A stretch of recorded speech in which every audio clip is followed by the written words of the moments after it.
0 miles after it. It's time to head over to the commentators here for game number 1 of day 3. Thank you so much, James.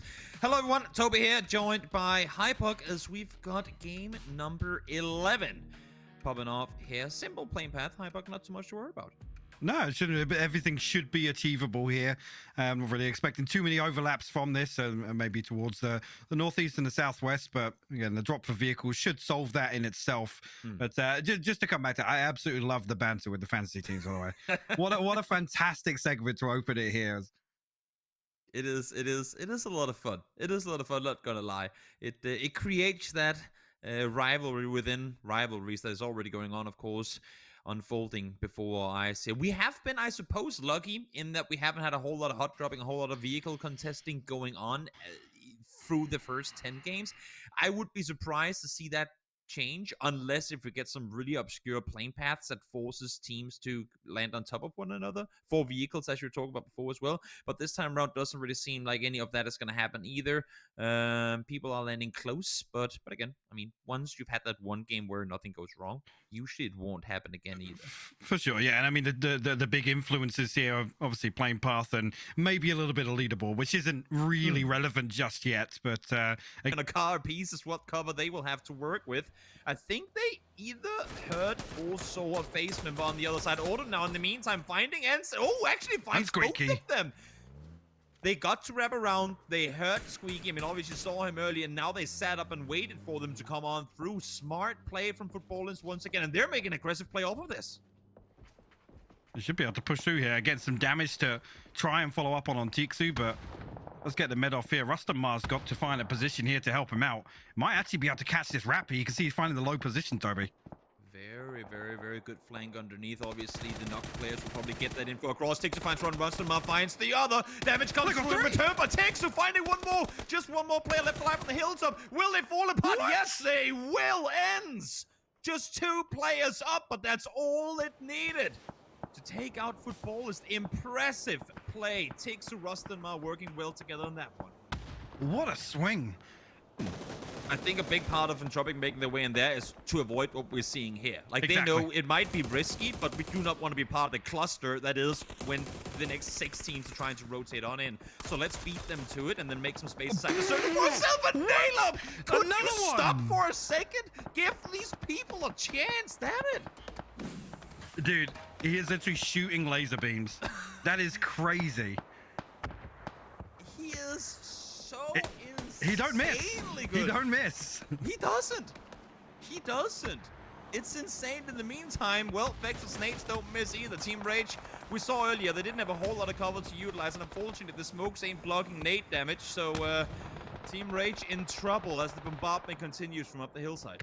Okay, Vex in the fray, though, is going to flush himself out with a molly. Not sure what happened there, but Thunder also actually coming under a lot of pressure here from the north side. Yep, Regnum pushing forward. They saw the knocks and the kill from BPL earlier, and they thought that's their chance to make the push on forward, and a smart decision Heads in up doing move, so. yeah. Yep, only double alive right now. Might be able to get Mika up. The smoke is there, but as you can see here, BPL are pushing in from behind. Issue for BPL is they can't just fully focus on this because they have face next to them too. So fights going on in multiple directions. And again, this is what Entropic wanted to avoid by rotating early. Yeah, and still, I mean, the remnants at least lurking on the east side. There's still, I mean, what, 4 teams now? Trying to fight their way in from the east, so you got to actually credit the decision making from FaZe early on to pull away from this, get themselves set up comfortably, even if they lose Vex in a little bit of a mishap. Actually, Double going to find at least the flush there. I think it was actually Mika that found that knock.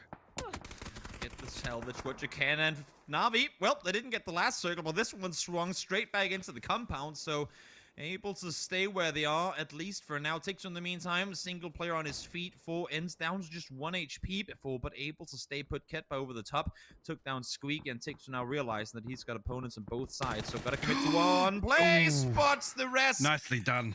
Very nice play. I mean, usually players would not be too eager to peek over hillsides like that when you're alone, but Tiksu daring and rewarded. It was actually last one standing for Ents here. Entropic now, actually with this next circle, do find themselves holding on to the edge on this plateau area, talking about Northern Lights to the north and Liquid still over to the west side. But And one trailing member actually just drifting up the hillside there will be punished. I think LIQUID's actually still knocked right now. Lou and Spyro desperately trying to get that flush, but not sure if that's going to come through. Vard actually going to open up as well. Finds a knock onto Jeemzz. Nice knock from him as well. Kind of the flank player. Yeah. Trying to make his way down the hillside and see if there was a potential path for them to rotate in from there. Entropic Now, on the send. all of Entropic pulling up on this. Quizzy was getting in. I mean, Ivers was pushing down alone. Didn't know Quizzy was there. Now he sees him. Quizzy with the nade and the double spray down. Takes out Entropic.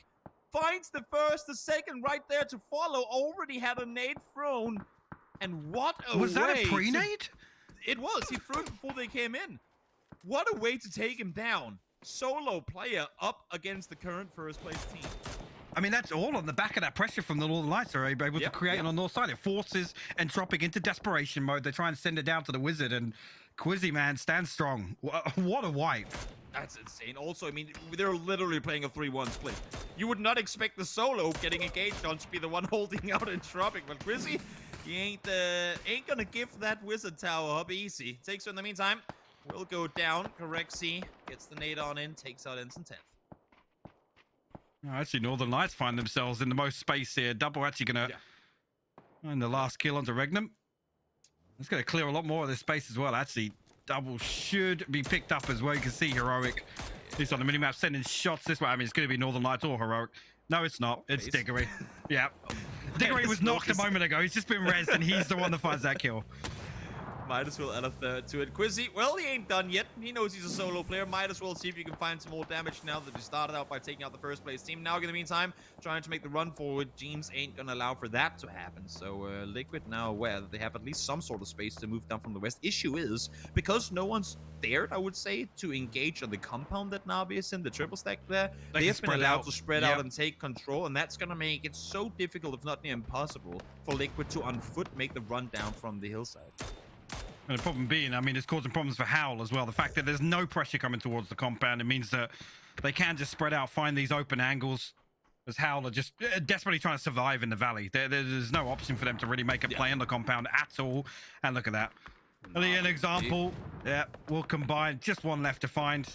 As it should just be a matter of time.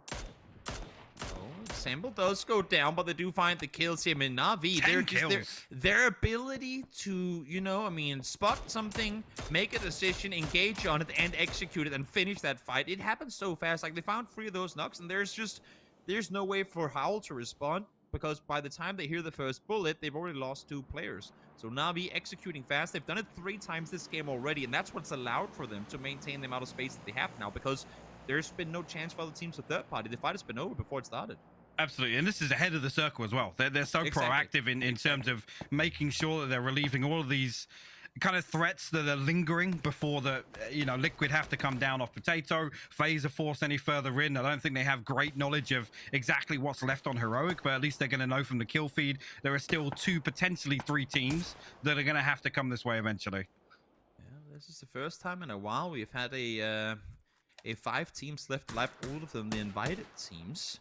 So we'll see who's gonna come out victorious. Northern Lights now realizing, obviously, with the circle shift that they have to make an aggressive play. I think they caught Gustav out there on the rock. They want to see if they can deal with him, but Corexy from the side spots one. Gustav now falls as well to Perfectix. So FaZe, they were looking to be in a good spot here, but unfortunately, with teams coming from multiple sides, they're in trouble. Corexy pushing aggressive further forward now as well. More damage done, and Patulins is gonna be the one to find the final FaZe-land member. Yeah, actually, that's pulling mxey a little closer this way, at least to be curious. Again, I think just a little bit of a fact find from him to make sure the Northern Lights can't wrap back round to the north side. But mxey actually relaying the information here is going to draw Clib and Vard over this direction. He'll leave Jeemzz posted up looking south. Yeah. I mean, there should be a sight line here for Liquid to engage. Whether or not they can find it before the circle's going to close, though. Be the sole players on the hilltop. In the meantime, Corexy, no clue that Na'Vi is over here. They wanted to take full control of the hillside, and I feel like your days are counted, T-Bone. When you close that door, we see Alia with the nade in hand. That's usually a call that you ain't gonna be living much longer. Throws the early smoke so that he knows he can get up and throw that molly without any damage done to himself. That molly's gonna hit the door. Or is it gonna go? Don't hit the roof. Alia, come on. Come on. Come on. Come on now. I feel like you've thrown enough mollies at. Oh wait, What? I thought it was What? T-Bone going down there for a second, but he's thrown enough mollies at this point. That one should have been in the window. Oh, look at this, though. With Na'Vi coming out of the compound, Liquid are actually they've made a mad send downhill. They've actually got themselves close to the Wizard Tower here. It's going to pull Melman and Aaliyah back towards the compound, or at least back towards Quizzy's position here. Liquid, though, they haven't found any damage on the way in. The threat here, do they know that Example is sitting down below? I'm not sure they do. As I say that, sure they do. Clib spots one, Example falls down. Melman trying to see if he can help him in the position. Quizzy is the one up close, but Melman and Aaliyah need to do all they can to help Quizzy out here because he's very, very alone now. I mean, again, I like to think that T-Bone stays accounted because as soon as Northern Lights clears out T-Bone, they will be able to backstab Na'Vi. That's the nade. That's him down, and now we're down to 3. Actually, the knock-on effect here is that Northern Lights are going to be given the most space to work with. mxey's still in that anchor position up on the hillside. Quizzy just escapes damage from the follow-up utility here, but Jeemzz now has control of the Wizard Tower. It can be proactive towards the north. They can send somebody up there. The sight lines are going to be much more favorable then. You see, it's just Vard and Jeemzz now to make sure that Na'Vi can't wrap down on this edge. Vard actually hugging the blue here. Because this is really the only way they can go, right? That's over towards Quizzy, try and back him up and make their way into the circle from there. This, I mean, to me, this game has, unless if Liquid can execute on this before Na'Vi makes a play, which, Melman does no HP. This has got an LT written all over it, but they are working together and taking them out now. I hope maybe Northern Lights would allow for Na'Vi to potentially do more damage to Liquid so that they could then engage on it afterwards, but we'll see now. Quizzy spotted by Vard up close. Batulins, again, constantly looking for people, but mxey has once again snuck up the hillside, but Perfectus has done the exact same thing. Indeed, now, this is the sort of pressure that I was talking about here. If Liquid are able to capitalize on that, Vard now will be engaging at Clib. The nade completely bails him out. Quizzy gonna eat that one. Just Melman left to deal with. Jeemzz actually finding one onto Spyro as well. mxey wrapping up behind Perfectix now. I don't think he has any clue that mxey's This is made it all the exactly way what up I was here. talking about, Toby. This is exactly what I meant. There you go. mxey finds one. First player to fall. Fortunately for mxey as well. Not that much damage done, so he can peek straight for the second. Nade comes through from behind, though, and Lou goes down. mxey had nade in hand. That should be him, if not gone fully down, then close to it. And Lou is aware of this. Batulins, Lou, their single players left alive. And now Melman from below with the bolt in hand, able to join in once more. And of course, it's Lou, the one to kind of hold back that push or at least apply some pressure. Jeemzz actually finds him as well. Now it's just Batulins. Finds himself in a 1v3. Jeemzz open sight line here. The spray is good though. Batulins. Wow. What a game. Team Liquid comes out on top. This was third partying the third party that third partied you.